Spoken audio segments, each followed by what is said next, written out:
যারা এই গুণগুলো অর্জন করে মসজিদের খেদমত করবে, মসজিদের দেখাশোনা করবে, মুতাল্লির দায়িত্ব পালন করবে, আল্লাহ রব্বুল আলামিন বলেন এরাই হচ্ছে হেদায়েত প্রাপ্তদের অন্তর্ভুক্ত। সুবহানাল্লাহ। আলহামদুলিল্লাহি নাহমাদুহু ওয়া নাস্তাঈনুহু ওয়া নাস্তাগফিরুহু ওয়া নু'মিনু বিহি ওয়া নাতাওয়াক্কালু আলাইহি ونعوذ بالله من شرور أنفسنا ومن سيئات أعمالنا من يهده الله فلا مضل له ومن يضلله فلا هادي له ونشهد أن لا إله إلا الله وحده لا شريك له ونشهد أن محمدًا عبده ورسوله أرسله بالحق بشيرا ونذيرا وداعيا إلى الله بإذنه وسراجا منيرا أما بعد فأعوذ بالله من الشيطان الرجيم بسم الله الرحمن الرحيم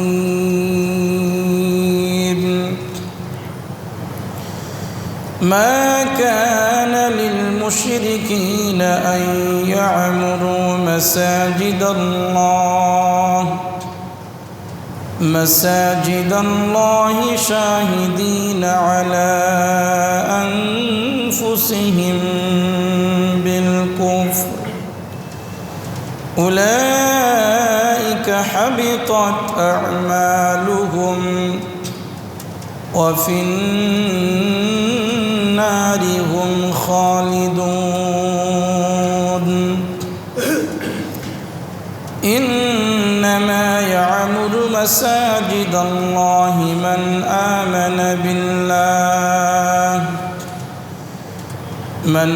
آمن بالله واليوم الآخر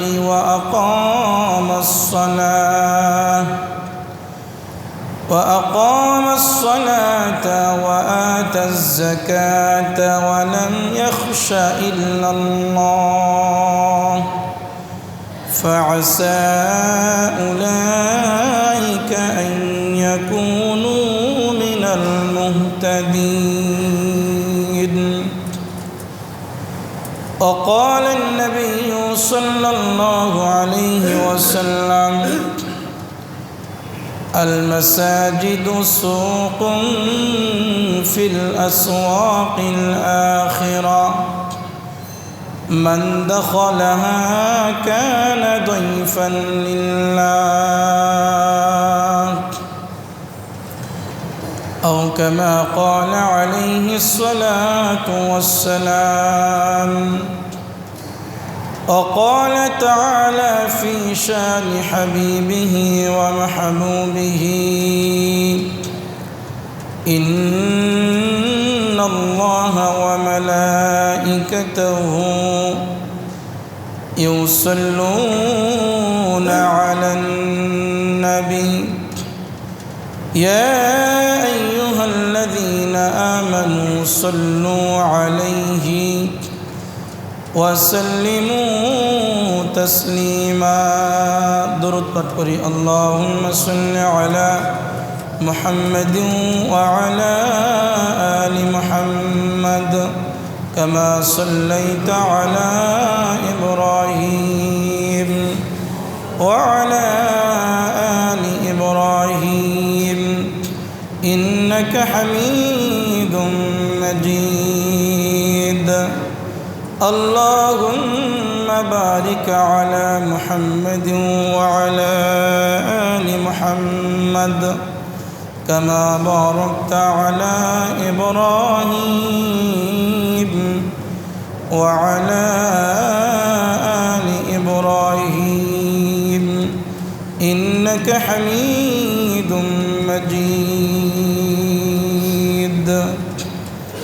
الحمد لله সমস্ত প্রশংসা সেই মহান আল্লাহ সুবহানাহু ওয়া তাআলার আলিশান দরবারে যে মহান রব্বুল আলামিন পবিত্র রবিউস সানি মাসের শেষ জুমায় পবিত্রতা অর্জন করে মসজিদে এসে কোরআন এবং হাদিস থেকে আলোচনা করার এবং শোনার তৌফিক দান করলেন সেজন্য মুনিবের দরবারে শুকরিয়া জ্ঞাপন করি সকলেই বলি আলহামদুলিল্লাহ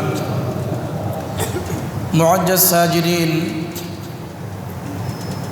নবীজি সাল্লাল্লাহু আলাইহি ওয়াসাল্লামের চাচা আব্বাস রাদিয়াল্লাহু তাআলা আনহু তিনি অনেক পরে মুসলমান হয়েছেন কালেমা গ্রহণ করেছিলেন হযরত আব্বাস রাদিয়াল্লাহু তাআলা আনহু বদর যুদ্ধে যে সমস্ত কাফেরদেরকে বন্দী করা হয়েছিল তাদের মধ্যে বন্দীদের মধ্যে তিনিও ছিলেন নবীজির চাচা আব্বাস রাদিয়াল্লাহু তাআলা আনহু তিনিও ছিলেন বন্দী হওয়ার পরে অন্যান্য সাহাবীরা যারা ঈমান গ্রহণ করেছে তারা ওনাকে অনেক কিছু বলে লজ্জা দিচ্ছিল ওনাকে বলা হচ্ছিল যে এটা কেমন কথা তুমি নবীজির চাচা হয়েও এখনও ইসলাম গ্রহণ করনি এখনও কালেমা গ্রহণ করনি এভাবে লজ্জা দেওয়া হচ্ছিল আরও বিভিন্ন বিষয় বলে বলে হযরত আব্বাস রাদিয়াল্লাহু তাআলা আনহু বললেন যে তোমরা শুধু আমাদের খারাপ দিকগুলো বলতেছো বদনামি করতেছো আমরা যে ভালো কাজ করি এই ভালো কাজগুলোর তো তোমরা কথা বলো না ভালো কাজ কি কি উনি বললেন যে আমরা হাজী সাহেবদেরকে পানি পান করাই পবিত্র কাবা ঘর পরিষ্কার পরিচ্ছন্ন করি রাখি কাবা ঘরে আমরা আলো দেই কাবা ঘরের আল্লাহর ঘরের আমরা অনেক খেদমত করে থাকি এই ভালো কাজগুলো তো তোমরা বলো না আমরা তো এগুলো করি সে সময় মুসলমান ছিল না ইমানদার ছিল না কাবা ঘর দেখাশোনা করার মতো কাফের মুশরিক বেঈমানরা কি করত এই কাবা ঘরের দেখাশোনা করত আবাদ করত আল্লাহ তাআলা হযরত আব্বাস রাদিয়াল্লাহু তাআলা আনহু যে কথাগুলো বললেন যে আমরা ভালো কাজ করি কাবা ঘরের খেদমত করি কাবা ঘর পরিষ্কার করি সেখানে আলো দেই হাজী সাহেবদেরকে পানি পান করাই এই কথাগুলো যখন তিনি বললেন তখন আল্লাহ তাআলা সূরা তওবার 17 এবং 18 নম্বর আয়াত নাজিল করে দিলেন আল্লাহ তাআলা বলেন মা কানা লিল মুশরিকিনা আন ইয়া'মুরু মাসাজিদাল্লাহি শাহিদিনা আলা আনফুসিহিম বিল কুফর আল্লাহ তাআলা বলেন কাফির মুশরিক বেঈমানরা যোগ্যতা রাখে না আল্লাহর ঘর মসজিদ সমূহ আবাদ করার তারা যেহেতু নিজেরাই নিজেদের কুফরির সাক্ষ্য দিচ্ছে এজন্য তারা আল্লাহর ঘর মসজিদ সমূহ আবাদ করার যোগ্যতা তারা রাখে না উলাইকা হাবিতাত আ'মালুহুম ওয়া ফিন্নারি হুম খালিদুন আল্লাহ তাআলা বলেন হযরত আব্বাস সহ কাফির মুশরিক বেঈমানরা যে মসজিদ কাবা ঘরের খেদমত করে হাজী সাহেবদেরকে পানি পান করায় এরপরে কাবা ঘরের ভিতরে আলো দেয় অনেক খেদমত তারা করে আবাদ করে এই সমস্ত ভালো আমলগুলো নিকা আমলগুলো তাদের বরবাদ হবে বাতিল হয়ে যাবে ওয়াফিন্নারি হুম খালিদুন তারা চিরস্থায়ীভাবে জাহান্নামের আগুনের ভিতরে বসবাস করবে নাউযুবিল্লাহ মসজিদ আবাদ করা মসজিদের দেখাশোনা করার দায়িত্ব মুসলমানদের ইমানদারদের যারা নামাজ কালাম পড়ে যারা পরকালে বিশ্বাসী পরহেজগার আল্লাহওয়ালা, যাদের ভিতরে আল্লাহর ভয় রয়েছে, তাকওয়া রয়েছে, এই সমস্ত ইমানদার ভালো মানুষরা মসজিদের দেখাশোনা করবে। কাফের মুশরিকদের যোগ্যতা নেই, তাদের অধিকার নেই মসজিদ আবাদ করার। তাহলে মসজিদ কারা আবাদ করবে? আল্লাহ তাআলা 18 নম্বর আয়াতের ভিতরে বলেন, ইন্নামা ইয়া'মুরু মাসাজিদাল্লাহি মান আমানা বিল্লাহি ওয়াল ইয়াউমিল আখির। নিঃসন্দেহে মসজিদ আবাদ করবে তারাই যারা আল্লাহর প্রতি বিশ্বাস স্থাপন করেছে এবং পরকালে বিশ্বাস করেছে। ওয়া আকামাস সালাত, যারা নামাজ কায়েম করে, ওয়া আতাজ যাকাত, যারা যাকাত আদায় করে, ওয়া লাম ইয়াখশা ইল্লাল্লাহ, এবং আল্লাহ ছাড়া অন্য কোনো ব্যক্তিকে, কোনো মানুষকে, মাখলুককে ভয় করে না। ফাআসা উলাইকা আন ইয়াকুনু মিনাল মুহতাদিন।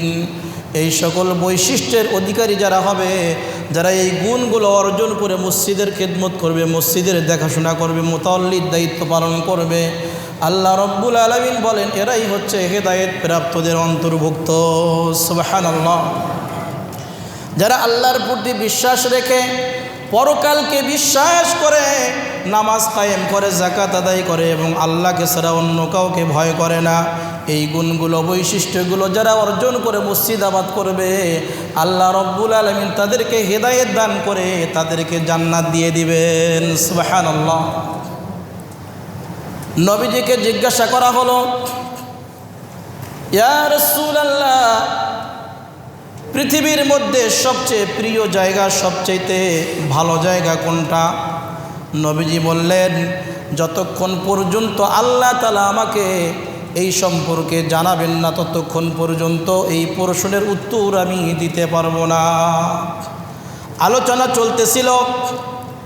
হযরত জিবরাইল আলাইহিস সালাম এসে বললেন, ইয়া রাসূলুল্লাহ, এই সম্পর্কে আমি আল্লাহ তাআলাকে জিজ্ঞাসা করে এসেছি। আল্লাহ তাআলা ঘোষণা দিয়েছেন, আহাব্বুল বিলাদি ইলাল্লাহি মাসাজিদুহা ওয়া আবগাদুল বিলাদি ইলাল্লাহি আসওয়াকুহা।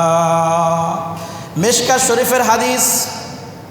আল্লাহ তাআলা ঘোষণা দিলেন, পৃথিবীর মধ্যে যত জায়গা রয়েছে, এর মধ্যে সবচাইতে প্রিয় জায়গা আল্লাহর নিকটে হচ্ছে মসজিদ সমূহ। সুবহানাল্লাহ। আর সবচেয়ে খারাপ জায়গা, সবচেয়ে খারাপ নিকৃষ্ট জায়গা হচ্ছে আল্লাহর নিকটে বাজার সমূহ।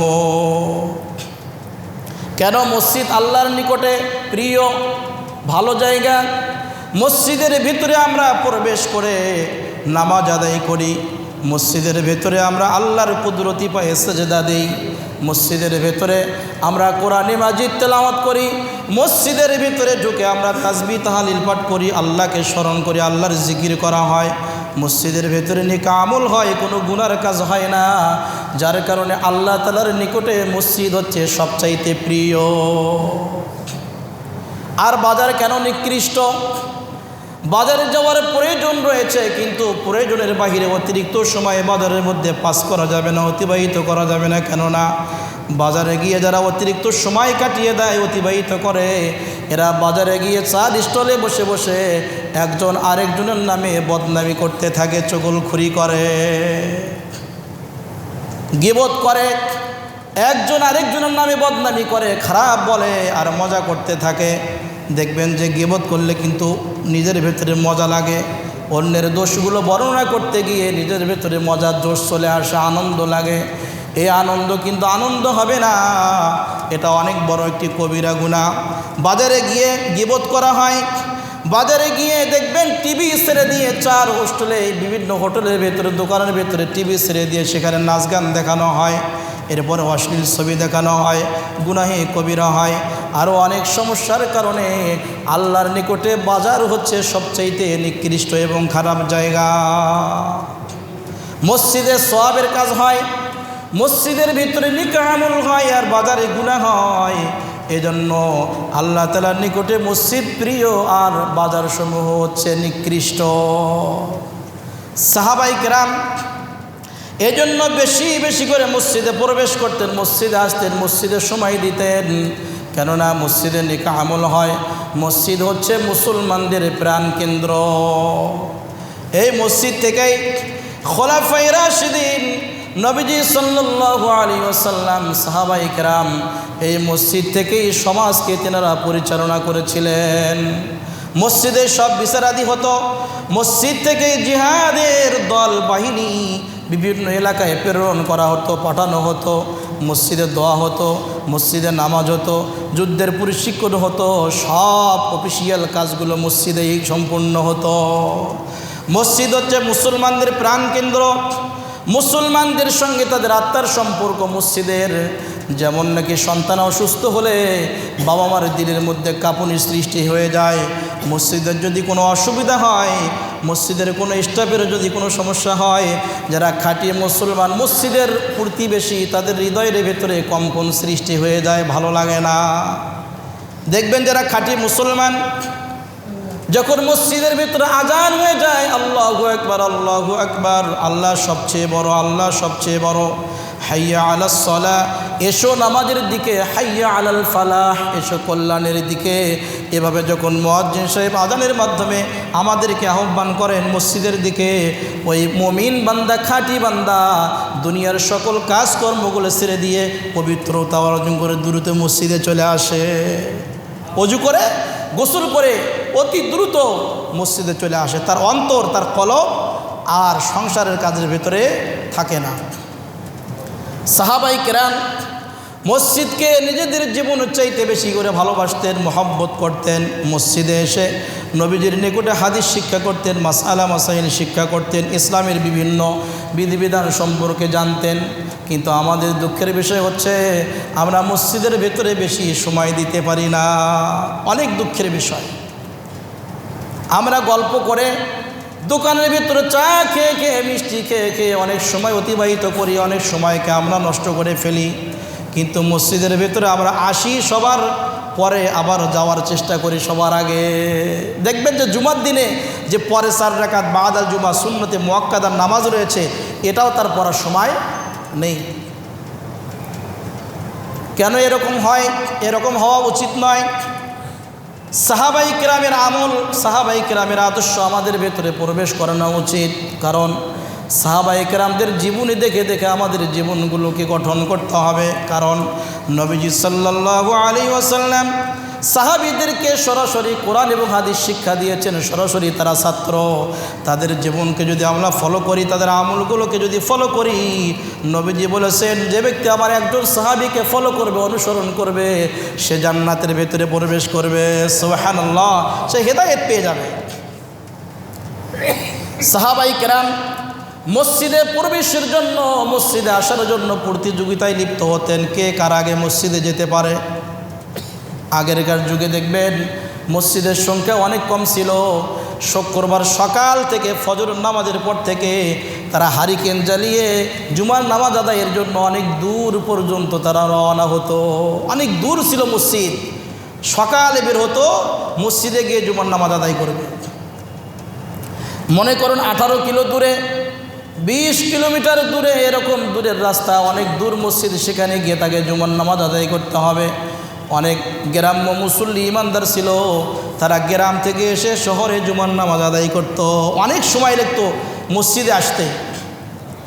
সাহাবায়ে কেরাম প্রতিযোগিতায় লিপ্ত হতো, কে কার আগে মসজিদে যেতে পারে।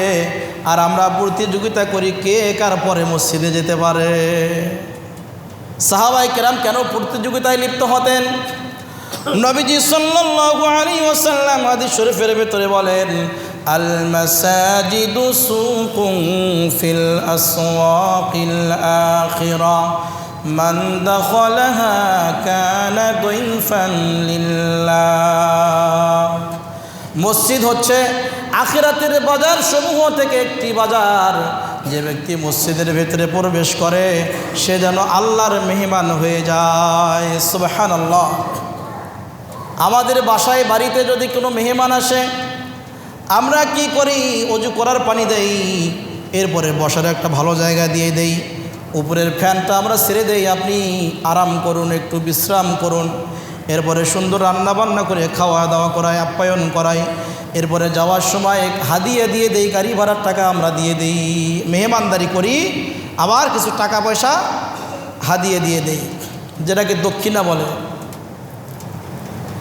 আল্লাহ তাআলার মসজিদে, আল্লাহর ঘর মসজিদে যে আমরা প্রবেশ করলাম, আমরা যে আল্লাহর মেহমান হয়ে গেলাম, আল্লাহ আমাদেরকে কি মেহমানদারি করান, আল্লাহ তাআলা কিভাবে আমাদেরকে হাদিয়া দেন। নবীজি সাল্লাল্লাহু আলাইহি ওয়াসাল্লাম হাদিস শরীফের ভিতরে বলেন, কুরাহুল মাগফিরাতু ওয়া তুহফাতুহুল কারামা। যারা মসজিদে প্রবেশ করে আল্লাহর মেহমান হয়ে যায়, আল্লাহ রব্বুল আলামিন তাদের গুনাহসমূহ মাফ করার মাধ্যমে তাদেরকে আপ্যায়ন করেন। সুবহানাল্লাহ, গুনাহ মাফ করে দেন। ওয়া তুহফাতুহুল কারামা, গুনাহ মাফ করার মাধ্যমে আল্লাহ তাআলা আপ্যায়ন করলেন, মেহমানদারি করলেন। এবার হাদিয়া কি দিবেন?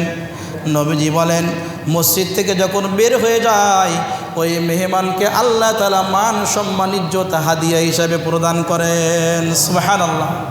এজন্য দেখবেন যারা মসজিদে এসে নামাজ আদায় করে, দাড়ি টুপি রাখে, পাঞ্জাবি পরে, এরা যখন মসজিদ থেকে বের হয়ে রাস্তা দিয়ে হেঁটে যায়, সকলেই ছোট বড় যাই হোক না কেন সকলেই ওনাকে সালাম দেয়, আসসালামু আলাইকুম ওয়া রাহমাতুল্লাহ, সম্মান দেয়।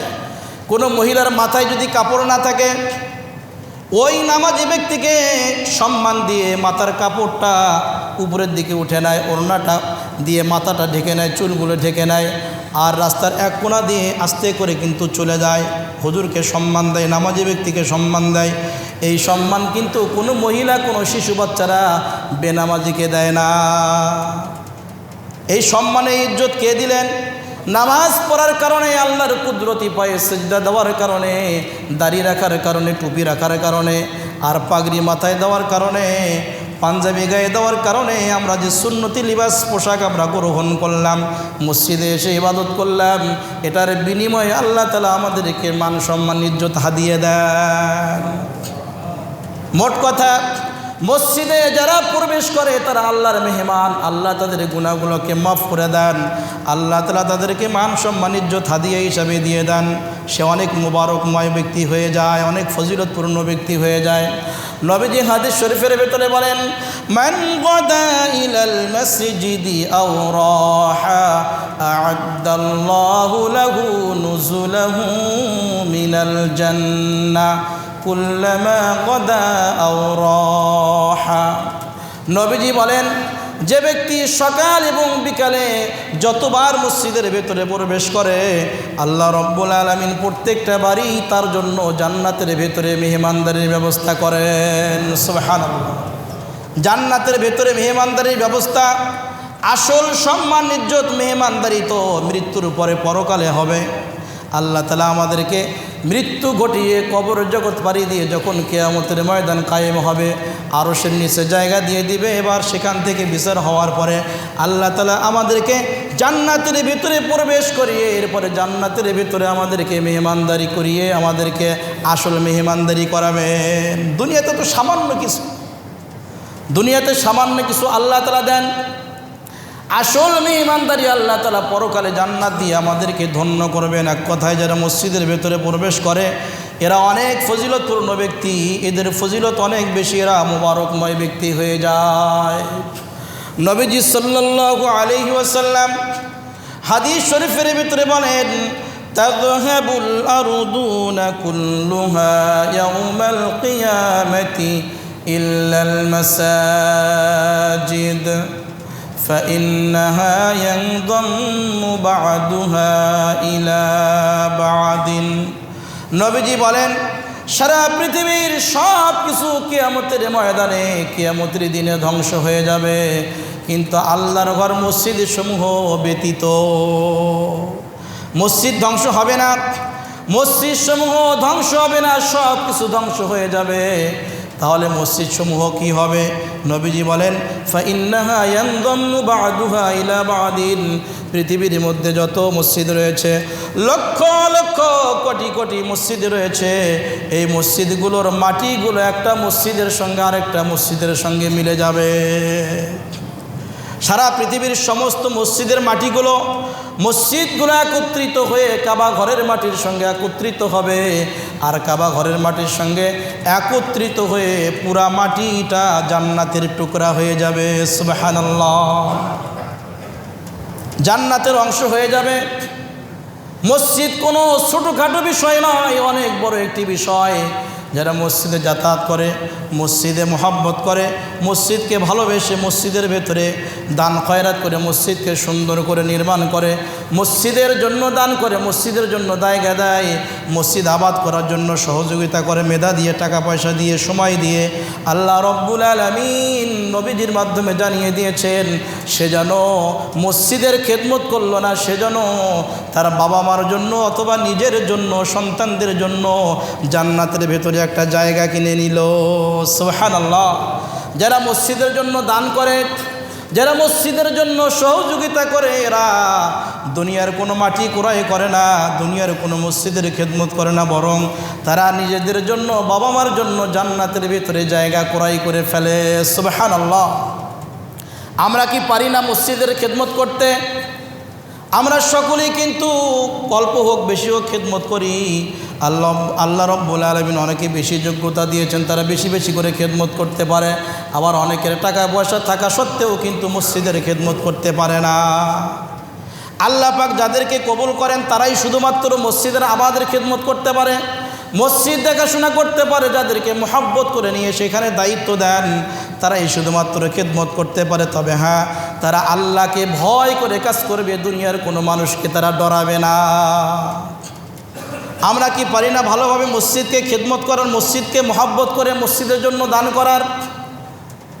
আপনাদের বাবা মা দুনিয়া থেকে বিদায় নিয়ে চলে গেছেন, আমরা একটা আপেল ক্রয় করে খাওয়াতে পারি না, ভাত খাওয়াতে পারি না, আর গরুর গোস্ত ক্রয় করে রান্না করে আমরা বাবা মাকে খাওয়াতে পারি না। কিন্তু বাবা মা কি চায়? বাবা মা চায় যে বাবা মসজিদের জন্য, আমার নিয়তে দান করো, তাহলে জান্নাতের ভেতরে একটা জায়গা কেনা হয়ে যাবে।